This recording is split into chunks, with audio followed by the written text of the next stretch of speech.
He is a member of the Israeli Council of Foreign Affairs. Professor Steinberg will present the topic of no other choice, diversion of aid to terror groups and NGO accountability. Please.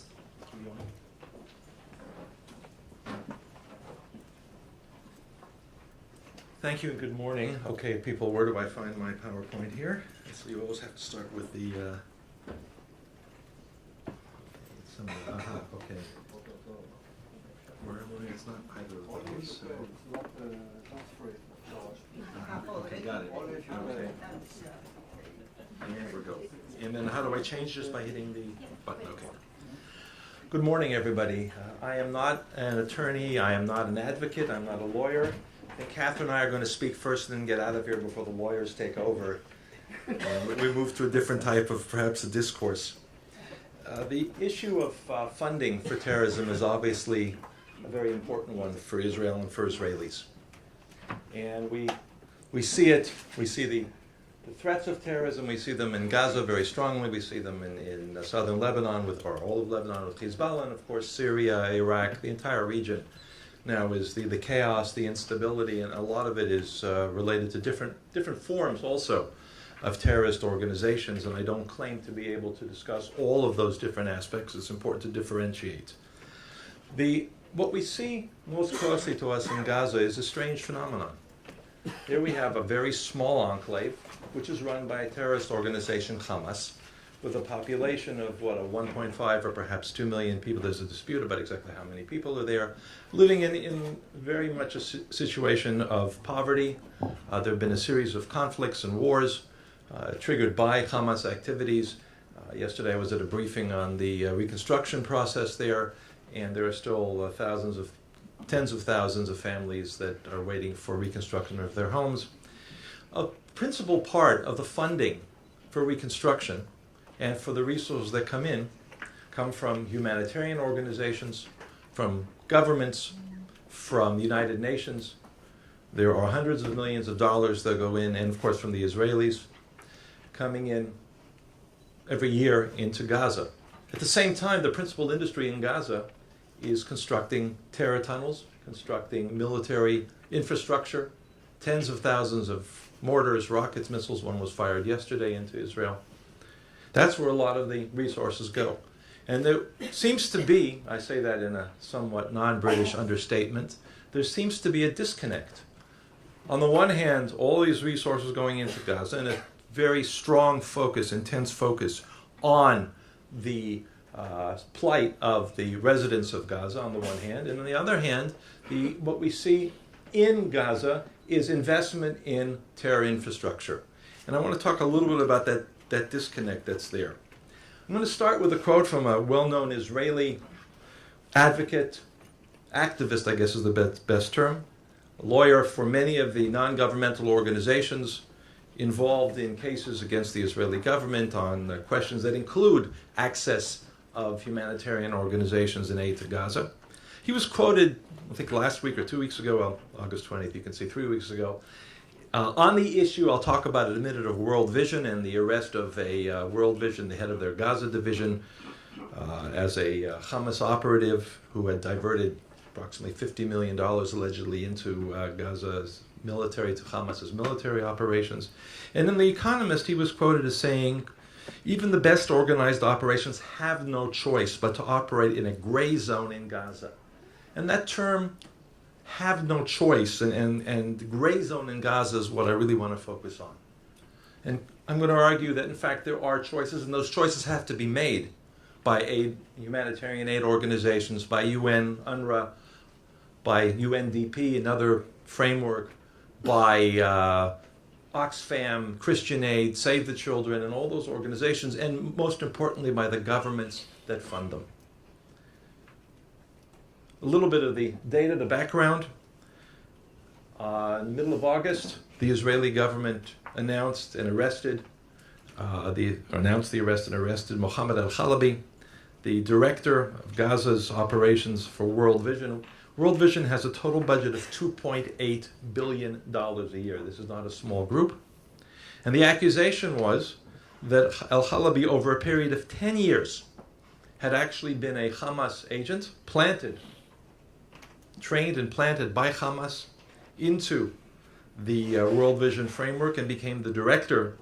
And he had diverted 60% of the funding that was provided by World Vision, approximately $5 million a year, $50 million total. This was in the Israeli indictment.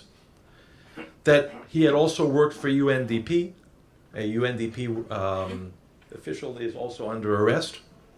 The World Vision response, particularly from the Australian branch of World Vision, which funds approximately half of the amount that goes into Gaza from World Vision's budget.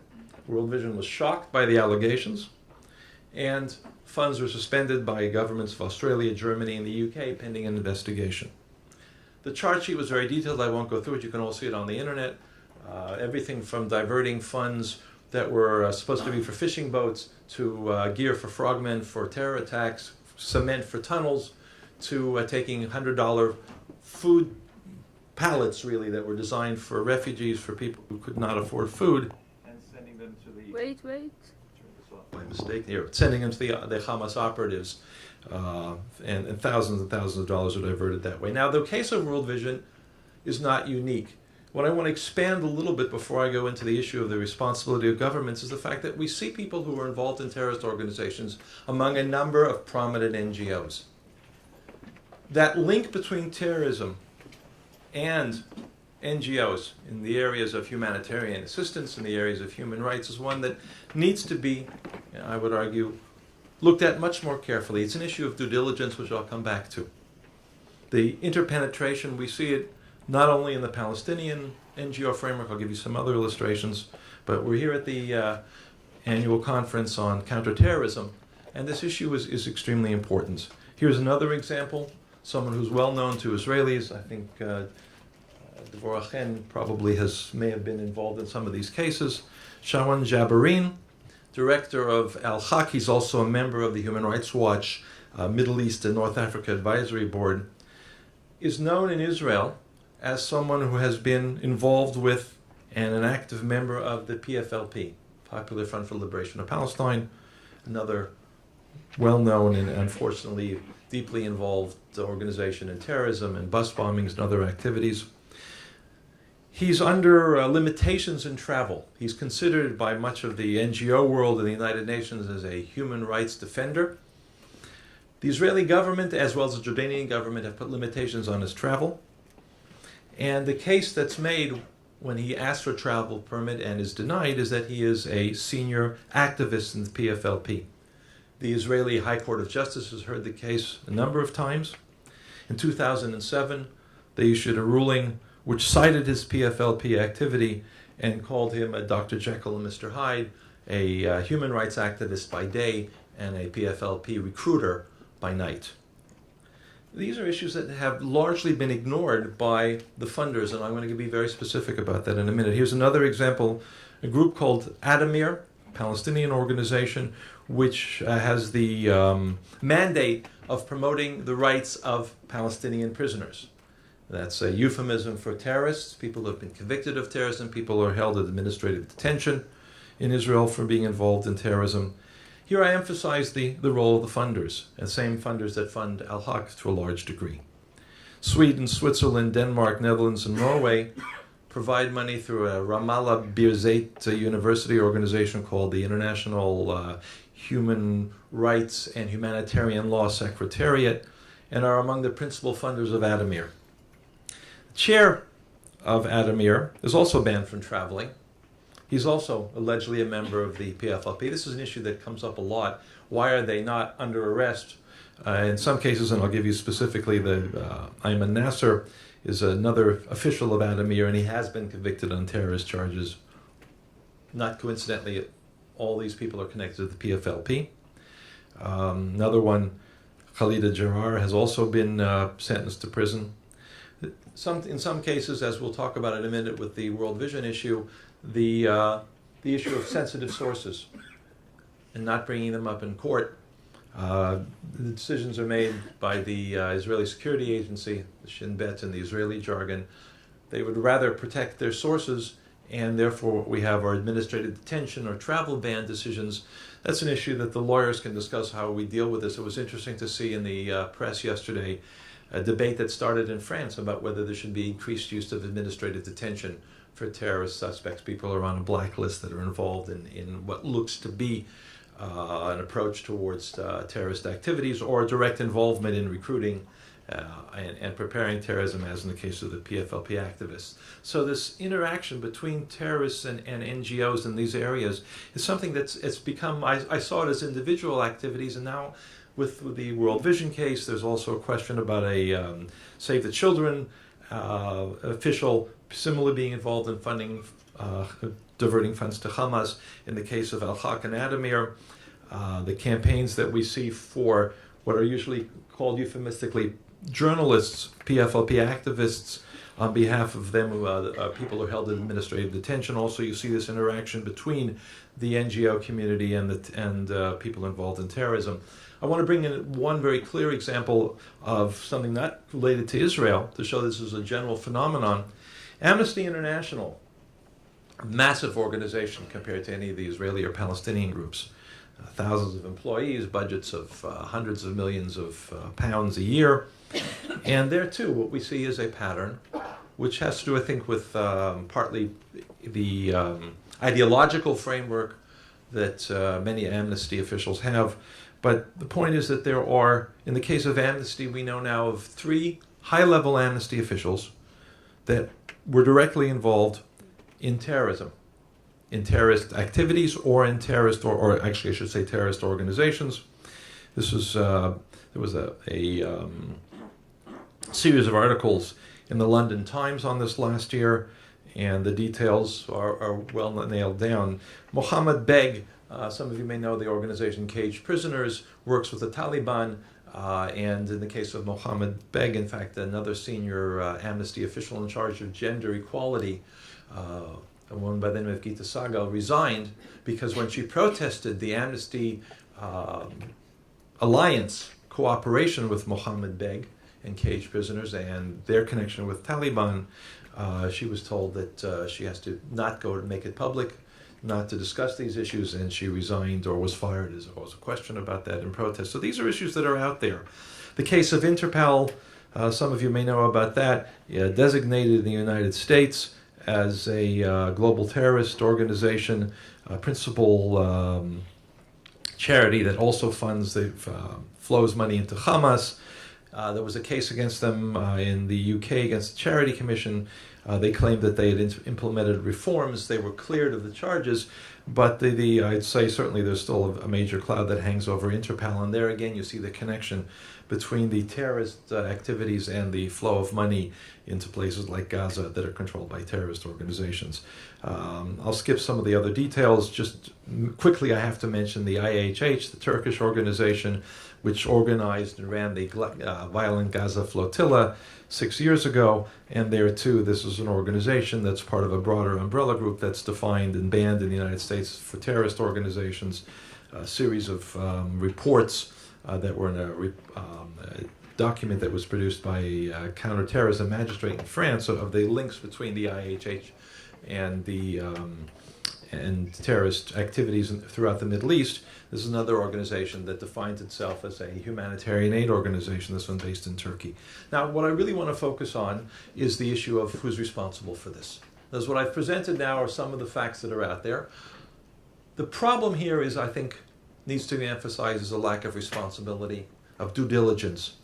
The money that comes in to NGOs that operate, this is just the money for NGOs in this slide that comes from Europe, the United States, the United Nations, that go into organizations. This is not about funding for Gaza. These are organizations involved in human rights. These are advocacy organizations. And the question of the amounts of money that's involved and the question of due diligence is a very serious one. I've had many conversations and been told about conversations held at different levels with ambassadors, with foreign ministers, with prime ministers, with other officials of European countries, United States, Canada, Australia, Japan. And their explanation, their defense, their justification is that the funding is necessary for all of these organizations because these people need help. These qualify for under human rights and humanitarian aid categories. At the highest levels, their basic response is we are not responsible for vetting the organizations. Our government provides directly and indirectly to hundreds of different groups and around the world. We cannot possibly vet the organizations that we look at. It echoes to some degree the no choice argument that Michael Svard was quoted in The Economist. And that's a serious issue. In most governments that provide large amounts to humanitarian aid groups that operate in areas of conflict, in areas in which terrorist groups are functioning, there is no relationship between the amount of money that's allocated, hundreds of millions of pounds, euros, dollars a year, and the amount of that's for that funding and the amount that's allocated for oversight, which is minimal, if non-existent.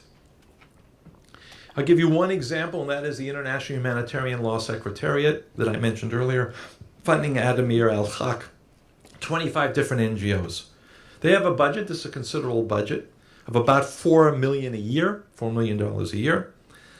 European governments, these 5 European governments now, give this money directly to a framework of Birzeit University in Ramallah, the Humanitarian Law Secretariat, and basically at that point they lose track of the money. $4 or $5 million a year, $4 million a year. It goes to 25 organizations, some of which, as I've mentioned, have direct involvement, their officials, with the PFLP. And at that point, government officials say, we provide this money on the basis of the agendas that are provided by the IHL Secretariat. I won't go into the minimal details that we've learned about oversight, but they're almost non-existent. The case of World Vision comes back, and on this I'm going to close, just to show you how confusing and internally inconsistent the public record is on funding for a group like World Vision. As I said, the officials said they were shocked. They said that this is not possible that $50 million were diverted because we're audited by PricewaterhouseCoopers. PricewaterhouseCoopers is a great international financial management firm. They do not have capability to audit what happens in Gaza. Yes, they can audit the $2.8 billion a year budget of World Vision.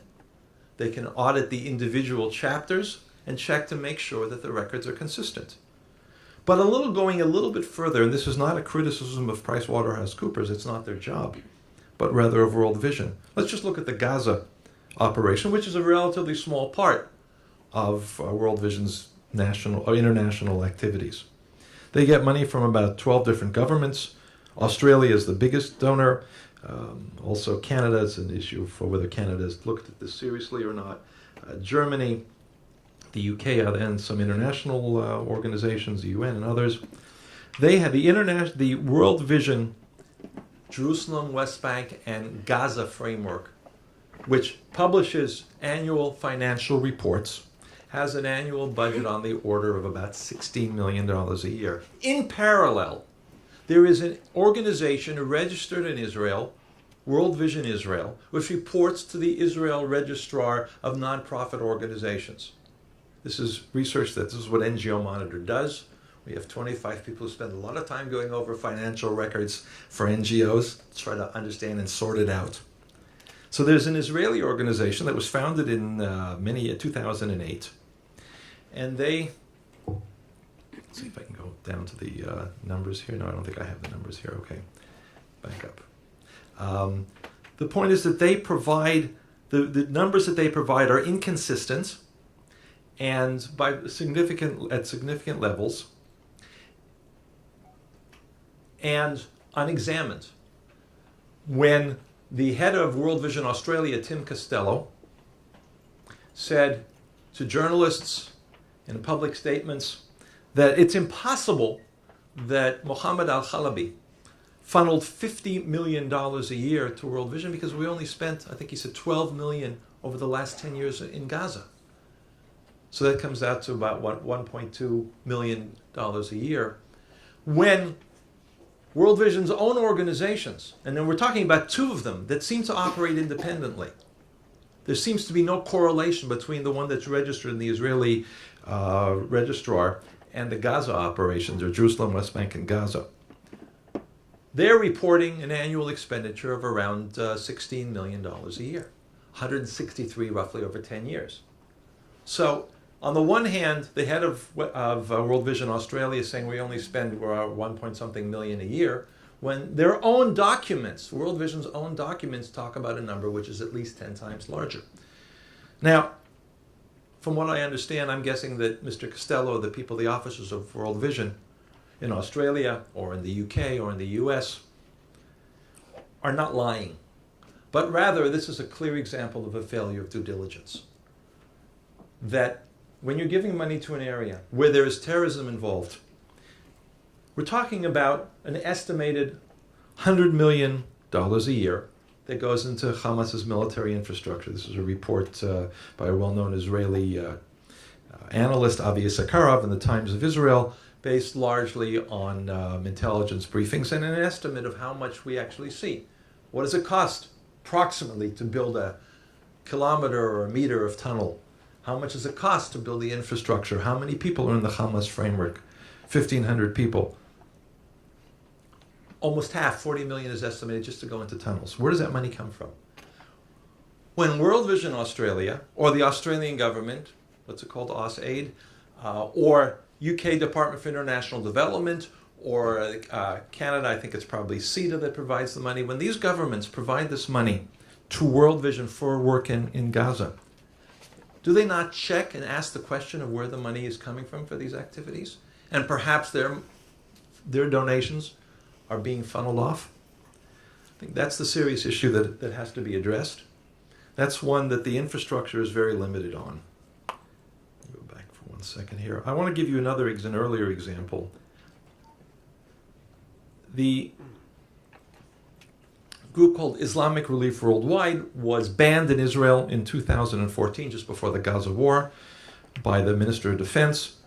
Same allegation, funneling off money to Hamas. Islamic Relief Worldwide, somewhat, it's a Islamic variation of Christian Aid of World Vision, multi-million, hundreds of millions of dollars a year, with operations in many different countries, funded by many different governments. When that Israeli determination was made and was made public, the question was asked to the other funders, other principal funders, government funders, European Union, the UK, others, have you looked at this evidence? And if you have, what is your conclusion? And the response, in very, I would say, typical European bureaucraties, and this is something we've seen in many, many different cases, it's a cut and paste. The European Commission does not provide global funding to NGOs, but specific projects. We're okay, because we don't provide to in this case it was Islamic Relief Worldwide, we provide money to specific projects. And we provide projects for a specific goal. The issue of fungibility and the ease with which funding is moved from one category to another, from one group of recipients to another, in a closed, terrorist-run society is something that is not addressed. We are not aware of anything. We haven't looked is what the implication is, but we're not aware of anything to suggest that the IRW is not in good standing with its regulatory body. Okay? What does that mean? What is the regulatory body? And that brings us to another, you'll tell me when I'm down to 30 seconds, but I know I'm getting close. Okay, so IRW says we're regulated, we've done an audit. Okay, we're regulated by the UK Charity Commission, has rigorous internal control and compliance systems. Okay, we have robust and sophisticated screening software solutions. We did an audit, they said. We won't tell you who did it, we won't tell you anything about it, we won't publish anything, but they said we were clean. That's the extent that they responded. It's interesting that shortly afterwards, a year and a half afterwards, HSBC closed accounts. It's the private sector worried about lawsuits, worried about the implications of being seen, being caught, having been involved in transfer of funds to a terrorist organization. It's at that point that the alarm bells went off. I think that again highlights the issue of due diligence. I want to end by saying that, going back to the original quote, NGOs and funders, I believe, certainly have choices when they interact with terrorist groups. Ignoring the fact that Gaza is run by Hamas is not a solution. It's not a gray area. I have not heard any World Vision official talk at all about weighing the costs and benefits, or even mentioning terror attacks against Israelis. The assessment has to include, this is my last slide, the victims of terrorism, the implications of terrorism, as well as all of the people who are being deprived of the aid that is ostensibly being sent. Due diligence has to include intelligence capabilities. Now, I'm not saying that World Vision should set up its own high-level spy satellite and recording operations, but there are enough out there. If you're working in Gaza and you don't even want to talk to Israeli authorities, that all of your interaction with Israel is done through a third party, usually through the UN, and you take the side of the Palestinians, you repeat the Palestinian narrative in your public statements, how are you going to vet the employees? How are you going to know if Mohammed al-Khalabi that you hire for your Gaza operations is not involved with Hamas or the PFLP or any other organization? NGOs need to set up, in addition to cooperating with existing intelligence agencies, they have to cooperate and share with each other, sharing information, coordinating, putting this as a high priority. And finally, the last point, which I think is extremely important, transparency and oversight. The United States, I do speak with an American accent, I plead guilty, and I'm not going to talk about American politics maybe ever again, but at least up until now, the United States has had a pretty strong process of checks and balances. Funding by the United States for USAID, which funnels most of the US government funding, also the National Endowment for Democracy, other groups funding for NGOs, is rigorously monitored by Congress. There are hearings every year. Those hearings are open. Evidence can be submitted, and I've submitted evidence. NGO Monitor has submitted evidence. We've testified, as have many other organizations and individuals. Until recently, there were no similar hearings, proceedings in European parliaments. The British Parliament held its first serious discussion about funding for Palestinian organizations just a few months, just before the Brexit vote, actually. The Dutch Parliament recently had a discussion. The Swiss Parliament is about to have a discussion. This is not only about Israel. It's not only about the Middle East. Obviously, it's important also for Europe, for the rest of the world.